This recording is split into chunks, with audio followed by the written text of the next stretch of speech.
आज पंचम दिवस हम सभी कथा में प्रवेश कर रहे हैं। गोस्वामी जी कहते हैं ये कथा ही है जो जगत में आपको जगत से तारेगी और भाव से पार उतारेगी। इसलिए स्वयं भोलेनाथ कहते हैं पार्वती मैया से कि उमा कहाँ हूँ मैं अनुभव अपना, सत हरि भजनु जगत सब सपना।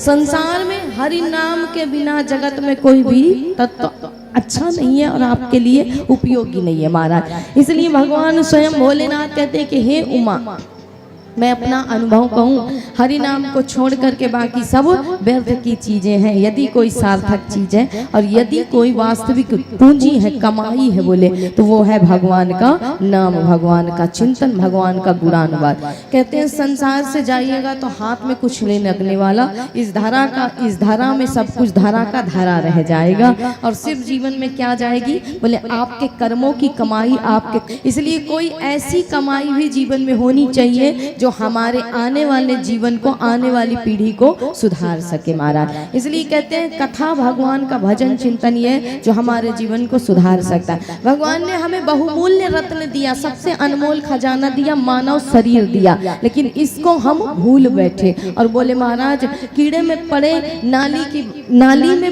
पड़े कीड़े की भांति हम भी क्या करने लगे बोले विषयों के इस घेरे में फंस करके और अपने आप को विषय रूपी इस नाली में डुबो डाला महाराज। इसलिए कहा जाता है एक राजा ने बड़ी अच्छी शिक्षा दी जगत के हर जीव को।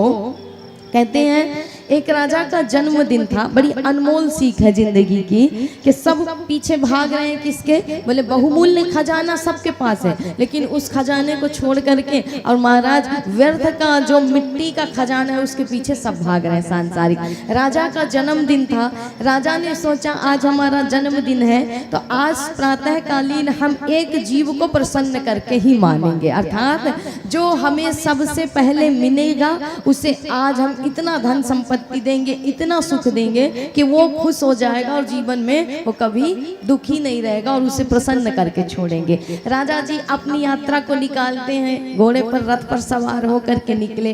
कहते हैं एक भिखारी था, भीख मांग रहा था, धन का बड़ा अभाव था, गरीब था, बेचारा दरिद्र था, सड़क पर बैठ करके भीख मांग रहा था। राजा ने सोचा इससे बड़ा मौका कहाँ मिलेगा, आज इस भिखारी को खुश कर देते हैं। कहते हैं उस दिन राजा ने उस भिखारी को एक तांबे का सिक्का दे दिया। वो तांबे का सिक्का जब उस व्यक्ति को मिला महाराज तो माना जाता है कि वो तांबे का सिक्का उसके हाथ से उछल करके नाली में गिर गया। वो अत्यंत गरीब था, उसके लिए तांबे के सिक्के बहुत कीमती थे, बहुमूल्य था। वो तांबे के सिक्के को उस नाली में खोजने लगा, ढूंढने लगा। राजा ने सोचा कुछ ज्यादा ही गरीब है क्या, कोई और वस्तु दे दिया जाए इसे। कहते हैं राजा ने उस समय चांदी का सिक्का दिया कि चलो कम से कम तांबे के सिक्के को नहीं खोजेगा, चांदी के सिक्के से इसका जीवन यापन हो जाएगा। एक चांदी का सिक्का दे दिया। चांदी का सिक्का पाने के बाद भी वो जीव उस तांबे के सिक्के को नाली में खोजना बंद नहीं करता। राजा ने सोचा शायद अत्यंत ही गरीब है तो कोई बात नहीं, दूसरा सिक्का दे देते हैं। एक सोने का सिक्का दे दिया महाराज। सोने का सिक्का भी उसने रख लिया और फिर भी उस तांबे के सिक्के को खोज रहा है। राजा ने सोचा कुछ ज्यादा ही गरीब है, बोले चलो आज मैं तुम्हें महाराज मेरे नगर में जितने हीरे मोती हैं सब तुम्हें देता हूँ। बोले वो अपने गले के हीरे मोतियों की कीमती माला उतार करके राजा ने उसे दे दी। उसे भी उसने रख लिया लेकिन फिर भी उस सिक्के को खोज रहा है। राजा ने सोचा कि बहुत ही गरीब है क्या महाराज। राजा कहते हैं कि भले मानुष सुन, मैं तुझे 5 गांवों का मालिक बनाता हूँ, 5 गांव तुझे देता हूँ, आज से तू उन गांवों का मालिक है। अब जा, अब तो खुश है ना।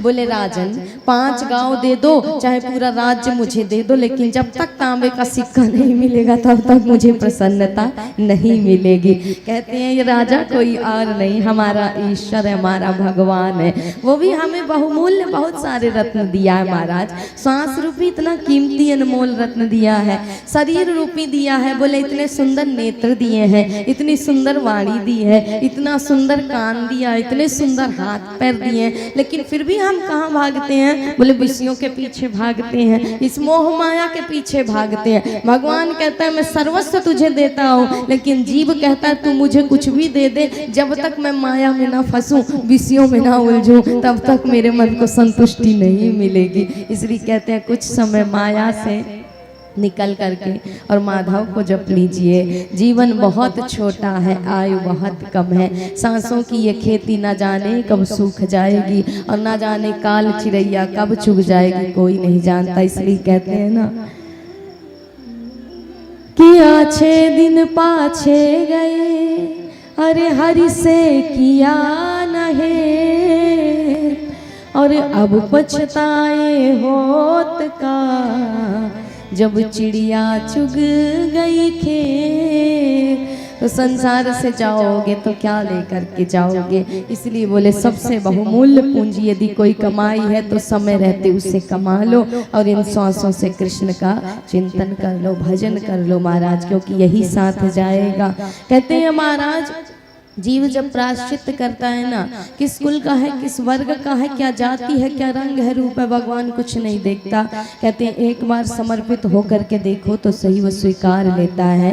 भक्त रसखान जी की कथा कुछ ऐसी ही है। कहते हैं पान की दुकान पर जब रसखान जी मुस्लिम हो करके भी महाराज, और पान की दुकान पर जब पान चबाने के लिए, पान खाने के लिए जाया करते थे, एक तस्वीर में देखा कि एक छोटा सा बालक है 7-8 बरस का, उसके पैर नंगे हैं। रसखान जी ने उस पान वाले से कहा कि भैया ये बालक बड़ा सुंदर है, बड़े कोमल इसके चरण हैं, इसको पादुका पहना दिया करो, अर्थात इसको चप्पल पहना दिया करो, इसके कंकड़ चुभ जाएंगे, कांटे चुभ जाएंगे पग में, क्योंकि उस समय भगवान की जो छवि थी ना वो वन में गऊ चराने की थी, और कहते हैं उस समय भगवान नंगे पग थे। तो वो तस्वीर को देख करके रसखान जी उस पान वाले से कहते हैं कि भैया इसे चप्पल पहना दिया करो, ये बड़ा सुकुमार, बड़ा कोमल बच्चा है, इसके पैर में कोई कांटे कंकड़ चुभ जाएंगे, पीड़ा होगी, तकलीफ होगी। पान वाला कहता है तुझे बड़ी चिंता है तो तू ही पहना दे ना, तुझे बड़ी चिंता हो रही तो तू ही पहना दे।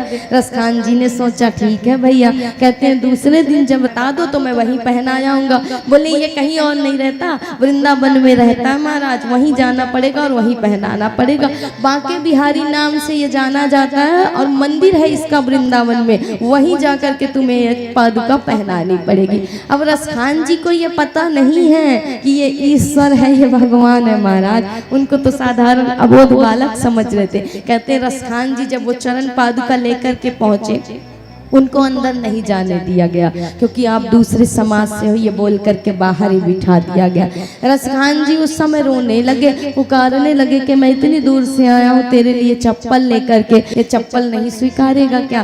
कहते हैं महाराज ईश्वर हर जीव की पुकार सुनता है, भगवान कभी धर्म जाति पाति ये सब नहीं देखता। ये मानव की मूर्खता है कि अपने आप को विभाजित कर रखा, अपने आप को बांट रखा है। कहते हैं उस समय भगवान स्वयं जिस रूप में रसखान जी ने देखा था उसी रूप में आकर के उस चरण पादुका को उनके द्वारा पहनते हैं। उस दिन से रसखान जी ने सब कुछ छोड़ दिया और सिर्फ गोविंद का भजन करने लगे, भक्त बन गए महाराज। और आज संतों की श्रेणी में रसखान जी का चरित्र गाया जाता है, वर्णन किया जाता है। तो भगवान को प्राप्त करना है तो बोले हर विषय को छोड़ दीजिए और अनुराग लगा लीजिए उससे, तभी जीवन का कल्याण होगा। जीवन की अमूल्य कीमती जो उपहार है, बोले सबसे बड़ा जो जीवन का धन है वो भगवान का नाम रूपी धन है। जो मिटने वाला है उसे हम बटोर रहे हैं, उसे हम कमा रहे हैं, लेकिन जो अमिट है जिसे मृत्यु भी नहीं मिटा सकती उसे हम छोड़ते जा रहे हैं।